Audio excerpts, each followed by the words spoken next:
আসসালামু আলাইকুম সুপ্রিয় শিক্ষার্থীগণ, তোমাদের জন্য আজকে নিয়ে এসেছি প্রেজেন্ট কন্টিনিউয়াস টেন্সের ভয়েস চেঞ্জ। কারণ আমরা জানি টেন্স ছাড়া ভয়েস চেঞ্জ করা একেবারেই অসম্ভব। এই জন্য আমরা গত ক্লাসে প্রেজেন্ট ইনডিফিনিট টেন্স নিয়ে শুরু করছি। আজকে শুরু করব আমরা প্রেজেন্ট কন্টিনিউয়াস টেন্স। তাহলে ক্লাসটা দেখার জন্য আমাদের সঙ্গে। আসসালামু আলাইকুম। আজকে আমরা করব প্রেজেন্ট কন্টিনিউয়াস টেন্সের ভয়েস চেঞ্জ। গত ক্লাসে আমরা করছি প্রেজেন্ট ইনডিফিনিট টেন্স নিয়ে। আজকে করব প্রেজেন্ট কন্টিনিউয়াস টেন্স। সাবজেক্ট হলো আমাদের ভয়েস। তাহলে কি করব আজকে? Present continuous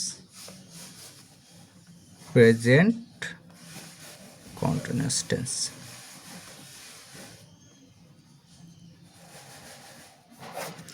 present continuous tense নিয়ে আজকে আমাদের ভয়েস চেঞ্জ শুরু করব।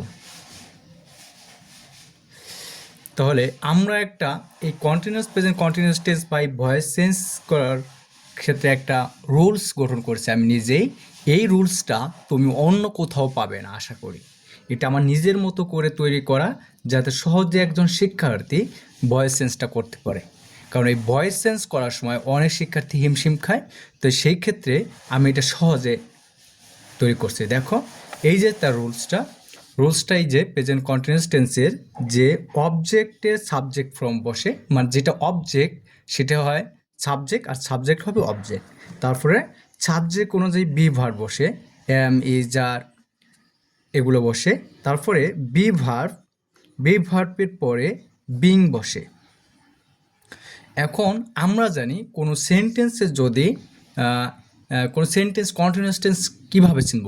প্রধানত একটা কারণ হলো যে এটার সাথে আইনজি যুক্ত থাকে, বিং থাকে। সাপোজ এটাকে বলে, যেমন রিড মানে পড়া, তাহলে রিডিং। এই যে এটা যে আইনজি যুক্ত, এই আইনজি যুক্ত আমরা মূলত দেখে বুঝি এটা একটা কন্টিনিউয়াস টেন্সে আছে। তাহলে এই আইনজির পরিবর্তে আমরা ব্যবহার করব বিং। আমরা কি ব্যবহার করব? বিং। ঠিক আছে, তাহলে শুরু করা যাক। এই রুলস দেখে আমরা ভয়েস চেঞ্জটা করব। আশা করি তোমরা বুঝতে পারবে, কারণ এত সহজভাবে এটা আমি তৈরি করছি যে অন্য কোথাও পাবে বলে আমি এটা আশা করি না। যাই হোক, এখন আমরা ভয়েস চেঞ্জ আমাদের সাধারণত অ্যাক্টিভে থাকে, অ্যাক্টিভ থেকে আমাদের নিতে হয় প্যাসিভে। তাহলে অ্যাক্টিভ আমরা এক্সাম্পল হিসেবে একটা নিতে পারি যে I am reading a book. I am reading a book. তাহলে এটা যদি তুমি ফলো করো যে একটা হিসে গঠনে কি আছে আমাদের রুলসে, যে অবজেক্টের সাবজেক্ট ফর্ম, অবজেক্টের কি সাবজেক্ট ফর্ম। তাহলে এখানে আমাদের অবজেক্ট কোনটা সাবজেক্ট কোনটা এটা চিনতে হবে। আগে ক্লাসে বলছি যে সাবজেক্ট প্রথমে, তারপরে কি অবজেক্ট, তারপরে অবজেক্ট মাঝে যেটা থাকে এটা হলো ভার্ব, মেইন ভার্ব। ঠিক আছে, তাহলে অ্যাক্টিভ আছে। এখন আমরা প্যাসিভ করব। তাহলে এখানে অবজেক্ট যদি সাবজেক্ট হয় তাহলে কি হবে?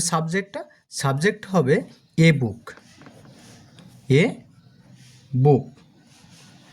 অবজেক্টটা আমাদের সাবজেক্ট নিয়ে আসছি। তারপর কি আছে?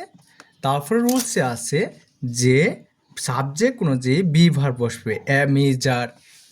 তাহলে আমরা জানি যে এম এবং ইজ মানে এম, আর এগুলো মানে এম তো সাধারণত আর ক্ষেত্রে বসে, কিন্তু এইখানে এ বুক একটা বস্তু বোঝায়। তাহলে এখানে কি বসবে?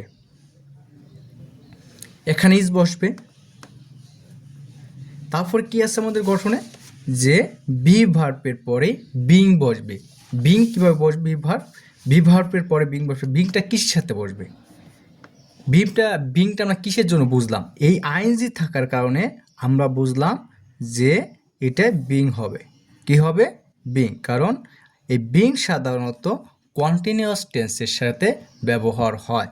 যদি কন্টিনিউয়াস টেন্স থাকে তাহলে আমরা বিং ব্যবহার করব। তাহলে বিং। তারপরে মূল ভার্বের পাস্ট পার্টিসিপল ফর্ম বসে। তাহলে মূল ভার্বের পাস্ট পার্টিসিপল ফর্ম কি? রেড। যে প্রথম ফর্ম যা এবং পাস্ট পার্টিসিপল ফর্মও তাই, এটা 3 ফর্মই এক। তারপর আমাদের গঠনে কি আছে? যে মূল ভার্বের পাস্ট পার্টিসিপল ভার্ব 3 বসে, তারপর কি বসে, বাই বসে, তারপর কি বসে, বাই। তারপর আমাদের লাস্টে কি আছে, যে সাবজেক্টের অবজেক্ট ফ্রম। এখানে কি ছিল, আই সাবজেক্ট কি ছিল, আই সাবজেক্ট কি ছিল, আই, তাহলে কি হয়ে যাবে, মি। এইটা হলো আমাদের ভয়েস চেঞ্জ, অ্যাক্টিভ থেকে প্যাসিভ কলম। আমরা আরেকটা এক্সাম্পল হিসেবে যদি নেই, তাহলেও তোমরা আরও সহজে বুঝতে পারবে। যেমন এক্সাম্পল হিসেবে একটা নিতে পারি, অ্যাক্টিভ, এতে অ্যাক্টিভ বুঝাইলাম, হি হি ইজ থ্রোয়িং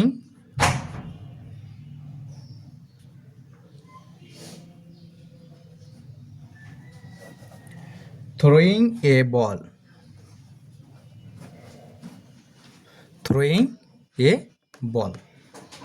তাহলে এটা যদি আমরা অ্যাক্টিভ থেকে প্যাসিভে নিই, আমাদের গঠনে ছিল যে অবজেক্ট হবে সাবজেক্ট ফ্রম এবং সাবজেক্ট হবে অবজেক্ট ফ্রম, তারপরে সাবজেক্ট অনুযায়ী বি ভার্ব বসবে, বি ভার্বের পরে বিং বসবে, বিংয়ের পরে পাস্ট পার্টিসিপল ফর্ম বসবে, তারপরে সাবজেক্টের অবজেক্ট ফর্ম বসবে। ঠিক এই যে সে আমাদের রুলসটা, এই রুলস ফলো করে যদি আমরা করা শুরু করি, তাহলে জিনিসটা আমাদের কাছে একেবারেই অসহজ হবে। তাহলে আমি মনে করি এই যে গঠনটা, যে রুলসটা তোমরা যদি ভালোভাবে একবার দেখে পরে যদি মাথার ভিতরে ঢুকিয়ে রাখো, এই কন্টিনিউয়াস প্রেজেন্ট কন্টিনিউয়াস টেন্সের যে কোনো ভাবে আর যে কোনো কঠিনভাবে দেখ, তোমরা সেটা সহজে বুঝতে পারবে এবং করতে পারবে। তাহলে আমরা প্যাসিভে করতে পারি। প্যাসিভে আমাদের নিয়ম আছে যে অবজেক্ট হবে সাবজেক্ট ফ্রম, তার ফলে তাহলে কী হবে, এ বল, এ বল।